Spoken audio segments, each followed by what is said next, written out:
Shirley Jackson's The Haunting of Hill House stands as a seminal work, reshaping the landscape of horror literature while delving into the profound themes of identity and belonging. The novel has left a lasting impact on the genre, inspiring masterworks such as Stephen King's The Shining and series like American Horror Story.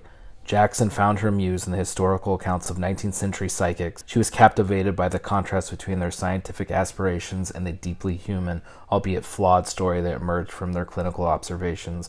Inspired by a tale of Gothic traditions and her fascination with the supernatural, Jackson created Hill House not just as a setting, but also as a character embodying isolation and psychological depth. The story follows a group of individuals who come together to investigate the mysterious and reputedly haunted Hill House, led by Dr. John Montagu, an investigator of the supernatural. The team includes Eleanor Vance, a sensitive and reclusive young woman, Theodora, a bohemian artist, and Luke Sanderson, the future heir to Hill House. As they delve into the mansion's sinister history and navigate its labyrinth corridors, the guests are confronted with inexplicable occurrences that challenge their sanity and reveal the house's malevolent influence. Eleanor, in particular, becomes deeply connected to the house's disturbing energy, experiencing a psychological unraveling that blurs the lines between reality and the supernatural.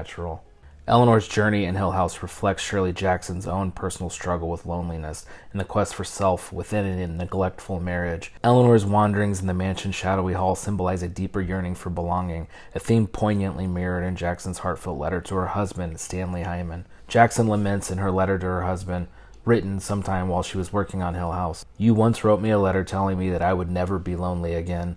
I think that was the first and the most dreadful lie you ever told me." This alignment transforms The Haunting of Hill House from a simple ghost story into a reflection of Jackson's inner turmoil and her disillusionment with marriage. Set against the backdrop of the 1950s, Hill House stands as a critique of the era's domestic ideals, Jackson channeling her frustration into a narrative in which the supernatural echoes the constraints imposed on women of the time. Jackson's innovative narrative not only pioneered psychological horror, but also paved the way for women writers to explore themes of autonomy, identity, and resistance against societal norms. Her letter to Hyman, a document of her pain, becomes a key to understanding the layers of The Haunting of Hill House, revealing how a personal agony can shape a work of art, turning the novel itself into a haunted mansion filled with the ghosts of unspoken truths and unfulfilled desires.